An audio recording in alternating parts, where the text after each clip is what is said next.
First date namin at hindi man lang niya inoffer na bayaran ang lunch ko. Ay, hindi. Malayo. Palibre. Hindi pa nakakapag-date. Ay, hindi pa ba? nakakapag-date. Pero soon, Messi, pag umano yung Dapat. loob mo, magiging ganito kayo.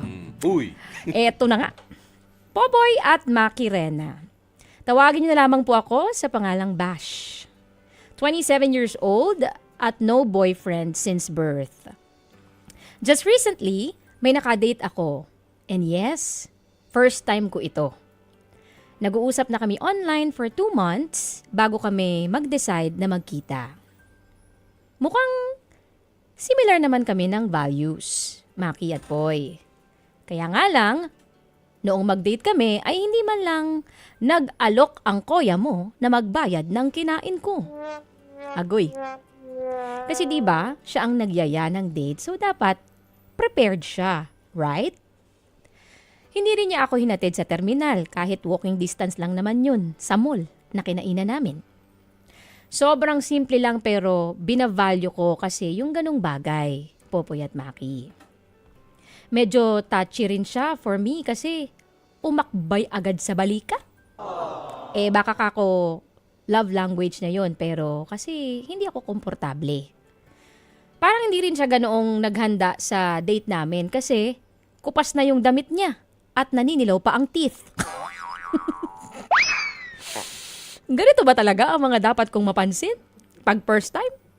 I don't know kasi first time ko to, Mare at Poy. Sa lahat ng eksena, hindi ko tuloy alam kung itutuloy ko pa ang second date namin. What do you think? Popoy at Maki. Ako po ito, ang babaeng nakipag first date pero na olats. Bash. Diba? Si Bash na basher ng kadate. Alam mo, ang gusto ko lang malaman kay Bash, kung naging masaya ka naman ba doon sa experiences mo habang binabalikan mo? O, nagbabalik ala-ala ka. Nakita niya kasi, napansin niya yung dilaw na teeth. Oo, dilaw na teeth, yung, ano tawag mo rito? Yung kupas na Kupas na damit. pantalon. Oo, na parang hindi pinaghandaan. Ah. Kung nag-enjoy ka naman, pwede nating ituloy pa yan. Ano kaya Ang mangyayari ang mangyayari sa susunod naming date? sa susunod na kabanata. Ano Abangan. kaya ang mga patawan niya? Pero Bash, ang basher mo dyan sa date mo ha, nakadate mo. Pero para sa akin po, dahil sa nangyari yun, parang feeling ko X. X na sa second date. Di ko nabibigyan ng ano. Wala na, yun na yun. Kasi alam mo, para sa akin lang to. Para sa akin lang to ha. Mm. Mabilis kasi ako ma-turn off. Aha. Mabilis ako ma-turn off po sa ganyan eh. Siyempre kung sino yung nagyaya, siya dapat yung taya. Dapat. Di ba? Dapat. Ikaw ba, pagka nagyaya ka ng date, sino tumataya? Di ba Ay, ikaw? syempre ako. Oo, kung sino nagyaya, siya Minsan yung nga ako taya. na yung nayaya, ako pa yung Pero hindi. Hindi kasi kung Okay lang first yan. date to eh. First First date. date Kung ang sino pinag-uusapan. nagyaya, siya dapat yung taya. Pwede Naalala- siguro sa next date. Yes. Alam mo, Oo. kanina, no, may pinag-uusapan tayo na pwede naman kayong lumabas na hindi naman pandiligaw agad yung Oo, pinag-uusapan pwede. ninyo. Oo. Pero, the mere fact, kasi yung iba sabihin, ay hindi, friendly, Oo, ano lang friendly naman date to. lang naman to Pwedeng eh. KKB ito. Oo. Of course not. Sino ba yung nagyaya? Si lalaki, di ba? Oo. O yung nagyaya dito kay ano, ibang usapan, yung niyaya mo eh. Hindi naman kayo nag-usap na, uy, Maki, may gagawin ka ba? Oo. Tara, kain tayo. Friendly date lang. Oh, sabay tayo. Yung ganun Ito lang. kasi, date talaga. Date yan, niyaya ka ng date. So, definitely, it's a date. Tapos ito pa ha, sa mga lalaki na mga manliligaw o dumidiskarte o kahit pa nga friendly date yan, please naman, magkaroon naman kayo ng preparation. Oo, ako wala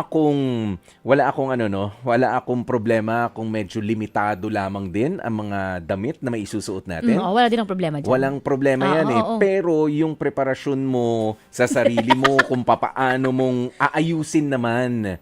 Oo. Totoo kasi, alam mo yun, kumbaga sa, date may yan presentation. Oo, date yan. At May saka yung, effort dyan. dapat mabango ka, presentable ka, di ba? May pleasing personality, ganyan. Yes. Hindi mo ka nagmamakaawa, di ba? Or hindi yung para kang may inasikaso nga, pero sa mekaniko ka naman galing. Yung mga ganyan. Hindi kasi yung diba, sa ganyan. talyer ka Maliligo naman dapat kayo, magtututbrush kayo. Hindi lang yan dahil sa may kadate kayo, kundi basic hygiene yan eh. Yes. Diba? Hygiene yun. Turn off yun, Di ba pare. nakaka-turn off talaga yan? Oo. Mali yan.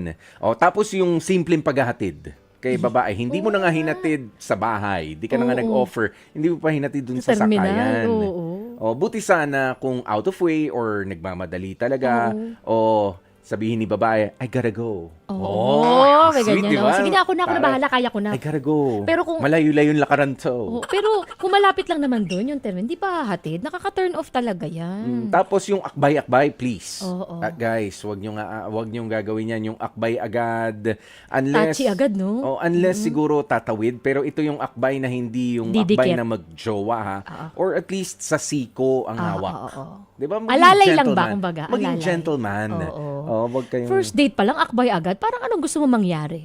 Di ba? Tsaka hindi komportable eh. Hindi komportable At yung sa mga babae, pwede niyong anuhin ha, alisin niyo yung kamay ni lalaki kung di ka komportable. Oo, pwede mo sabihin yun, uy, huwag kang gumanyan kasi Wag first mo date na. pa lang to. No, Makaakbay tapikin lang ka. naman. O Oo. kaya wala na masyadong sinasabi, tapikin mo lang. Ganon, no? No, Ganyan. kaya ko na. Hindi, okay lang ako. Hindi ako, senior? Ito naman, kung makatapik naman Hindi si ako Maki. tatatapin ko talaga yun. Parang parang magkakapasa naman yung kamay ko dyan eh.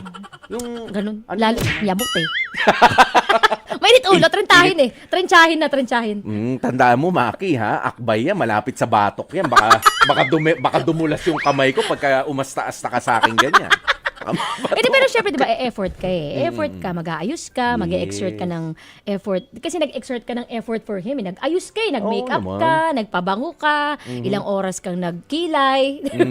Bayaran mo naman yung kare-kare ko, di ba? Oy, syempre. Bayaran mo naman yung in-order ko, di ba? At bottom line, niyaya mo Oo, ako. niyaya mo ako. Yun man lang. Oo, tsaka hello, makikipag-date, dapat huwag kalimutang mag-toothbrush, huwag kalimutang magupit ng kuko. Kasi first impression, Last. tama, 'di ba? Tas first date pa lang ganun na agad nakita mo, nakaka-turn off talaga 'yun, boy. Oo. Ikaw, anong Ano? unang tinitingnan mo sa babae? Eto, tanong ko lang, anong unang tinitingnan mo sa babae pag sa date? Kapag ka sa date, yung conversation siguro namin. Hindi, pero sa physical. Sa physical, Oo. kuko. Kuko. Sa paa. Kuko. Kuko. Yeah, kuko. About sa mukha. Sa mukha, hindi masyado kung naka-makeup ka or hindi ka No. masyado Hindi naka-makeup. Mas gusto ko yung mas natural, Oo. mas okay. Oo. Yung amoy. Amoy, syempre, Amoy bagang. hindi sa... amoy nga lang ala.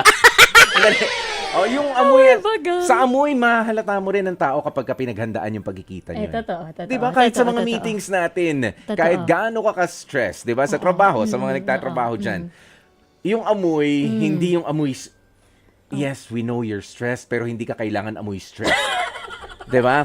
At least, pinaghahandaan mo yan. Amoy Kasi stress, nag-iiba. nakaka-stress yung amoy mo. Yes, Oo. nag-iiba yung dating eh. Oo. Di ba? Bago ka humarap sa mga meetings. Ganon din sa mga ganito na mga romantic dates. Saka mo na ipakita yung kadugyutan mo pagka komportable na kayo sa date. Or sana hindi ka talaga dugyot. correct, Para sa akin, correct. hindi ka talaga dugyot. I mean, yung pagka, Gabi na amoy yung, araw yung, pa. yung familiarity ba? Diba? Saka na yun siguro pagka meron na talaga kayong connection. Oo. Normal naman sa atin yung tao Nangyayari. tayo, bumabaho talaga tayo, diba? Oo naman. Pero yung ganyan first date, wag naman. Wag naman sa first date, utang na loob. Kasi nakaka-turn off, nakakadala. Diba? Kalat na kalat. O, di ba? Ang kalat-kalat mo na makipag-date. Yan ang sabi ni Jaja Dumandan. Nakakaano yan kapag ka ganun. So, dapat, first impression pa lang, dapat, yun na yun. Ay, ang bango nito, ha? Anong ulam mo kanina? Or ito lang yun. Kung ganun talaga, itong si lalaki, anong pangalan nito? Si Mima? Hindi, si Emily. Ay, si Emily. Si Emily. Si Bash. Si Bash. Tapos Oo. yung lalaki hindi niya pinakilala. Oo, kung si Bash, kung ganyan talaga yan si lalaki, be thankful na, yes, pinagbigyan mo siya, pero no more second Date. dates. Oh, at least, No.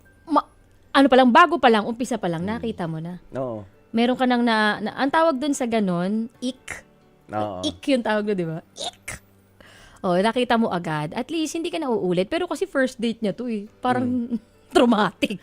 Oo. Pero meron talagang nakatapat para sa'yo. Yun lang ang isipin mo. Tama. Kalma ka lang. Dahil katapat, eto na ang katapat na kanta ng iyong storya. Bash, eto na ang thank you.